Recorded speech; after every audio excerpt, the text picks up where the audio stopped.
Восточный БАМ. 45 лет исполнилось мечте, которую нашей стране удалось воплотить в реальность. В этом видео вы увидите эту стройку века из окна обычного пассажирского поезда.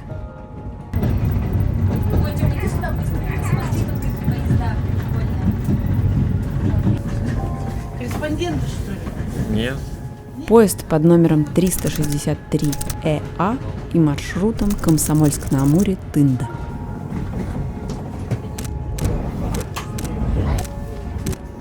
Поезд отправился в одинокое путешествие по бескрайней сибирской тайге на запад. Буквально через час редкие поселки окончательно исчезают. Соседствующая с железной дорогой автомобильная трасса Дублер становится все более непроходимой. Власть над пейзажем полностью переходит в руки природы. Тайгу озаряет закат, день подходит к концу, наступает ночь, в течение которой соседи в купе неоднократно меняются.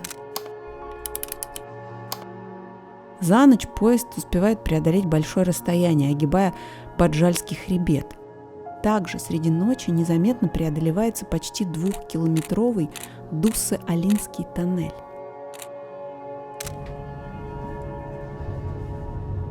Пасмурная погода и станция Ургал-1.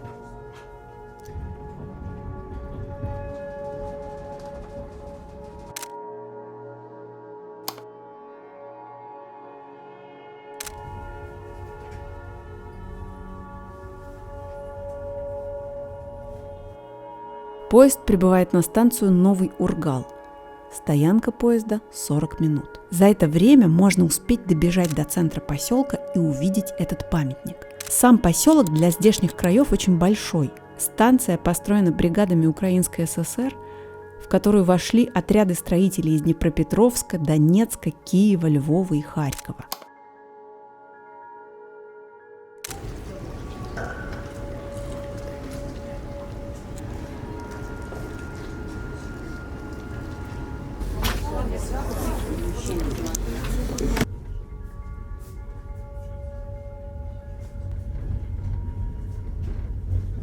Это окрестности Нового Ургала пасмурным весенним днем.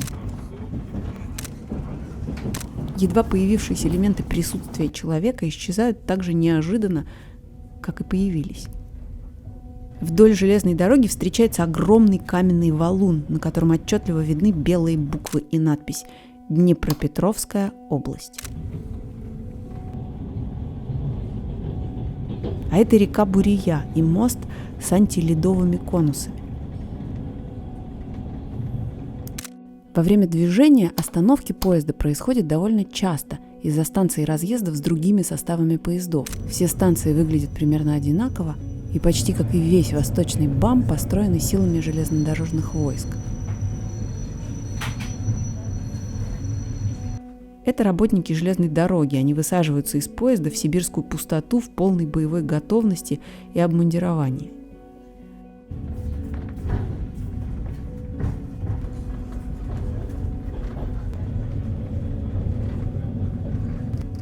Поселок и одноименная станция Олонка.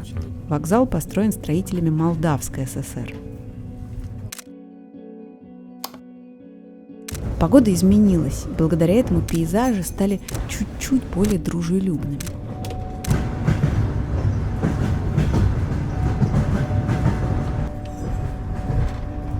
Автодублер БАМ становится более экстремальным.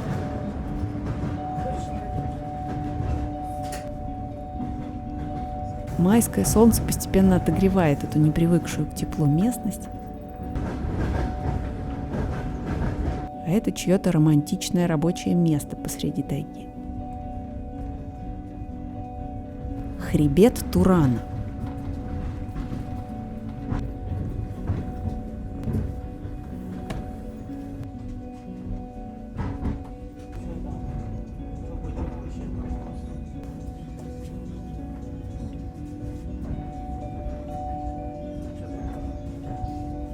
Поселок Этыркен. Станция, как и сам поселок, построен строителями Куйбышевской области. Теперь она называется Самарская область. Прибытие поезда на БАМе обладает особой сильной энергией. В западной части страны курсирует огромное количество поездов. Они приезжают и останавливаются на станциях, которые мы потом даже не вспомним. Здесь любой островок цивилизации встречает наш поезд большой толпой людей. Редко кто продолжает свой путь пешком, почти всех моментально подхватывают автомобили и крепкие объятия встречающих. Раньше говорили о несметных богатствах, которые увидит наша страна после строительства дороги. Очевидно, что по-прежнему главное богатство, которое несут поезда по БАМу, это люди, родные и любимые. Прибытие поезда – это как праздник жизни.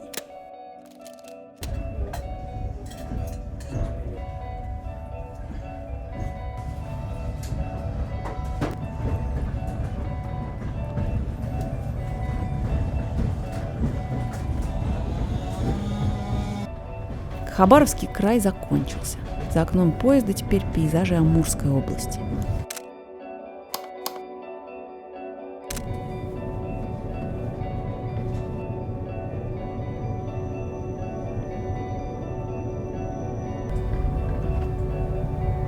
Мне очень нравятся будки в цветах хаки. Чтобы эти будки никто не заметил. Мост через реку Ульму – самый высокий мост на БАМе – 49 метров. Раньше он охранялся отдельной воинской частью, а сейчас она заброшена.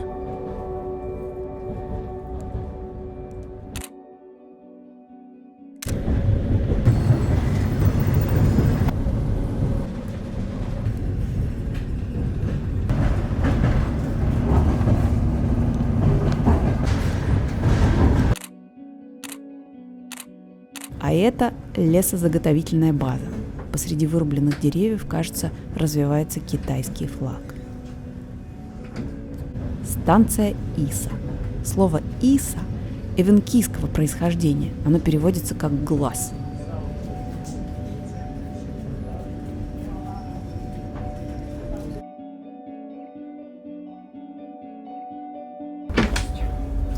Здравствуйте.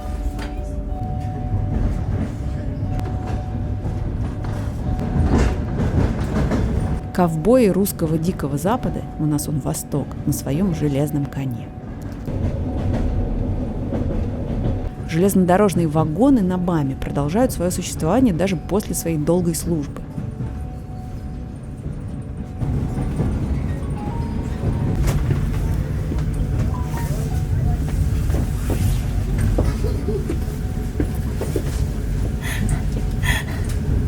Реально похож. Февральск. Сейчас остановимся.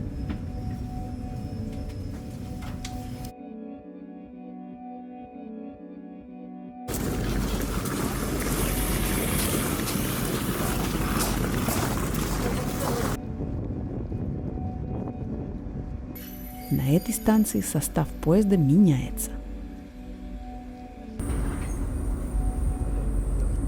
Очень много вагонов. В этом поселке огромный железнодорожный вокзал. Он построен работниками Да. из Красноярского края. Небольшая прогулка по Февральску. Пестрая церковь и новое прочтение русской тяги к военным мемориалам.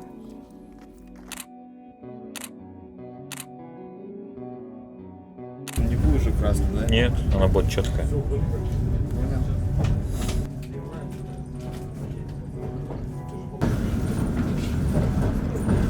Дальше пейзаж за окном поезда практически не меняется. Бурные реки, горевший в недалеком прошлом лес, маленькие деревья, болотистые поля и мистические хребты на горизонте. Но стоит расслабиться и убрать камеру, и тут же видишь за окном поезда, как в реке лежит затонувший КАМАЗ. Помимо этого, вдоль БАМа иногда можно увидеть большое количество брошенной техники, в основном старые мотоциклы. Посреди голого и хиленького весеннего леса можно увидеть диковинный мусор, например, огромный чемодан для путешествий, ванная, диваны, стулья. Видеть эти брошенные бытовые предметы посреди многокилометровой сибирской пустоты довольно сюрреалистично.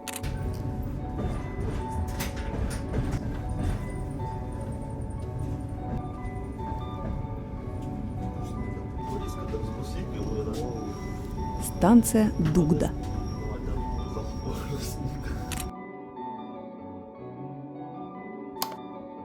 После этой станции в купе появился сосед, который, как и ожидалось, оказался работником железной дороги, выходцем с Украины, недавно получившим российский паспорт. Вообще, за время пути почти все пассажиры поезда оказывались железнодорожниками. Ну, по крайней мере, 70-80%. Они быстро появлялись и обычно исчезали буквально через несколько станций. Из-за грядущих майских праздников многие были в изрядном подпитии. И на время следования поезда весь купейный вагон превратился в передвижной кабак, который, помимо этого, четко рисовал картину этого мира БАМа. Самое большое раздолье происходило в купе, где домой ехали машинисты. Они находятся на самом верхнем звене экономической цепочки этого мира. Проводница поезда тревожно говорила, что дальше, на станции Верхнезейск, обычно в вагон садится много вахтовиков. Момент подъезда к этой станции напомнил сцену из космического фильма.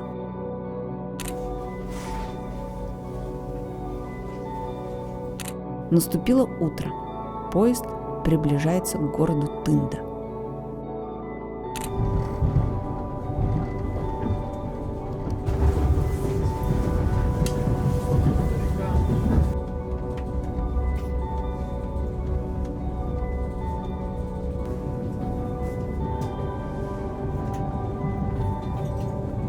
После 1500 преодоленных километров и 1,5 суток пути этот город произвел сильное впечатление своим большим размером.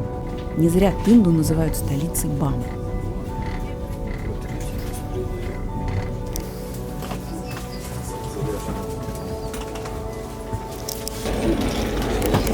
Да? Спасибо, до свидания. Удачи.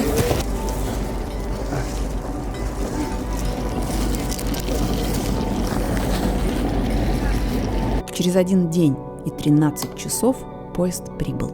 Восточный БАМ закончился.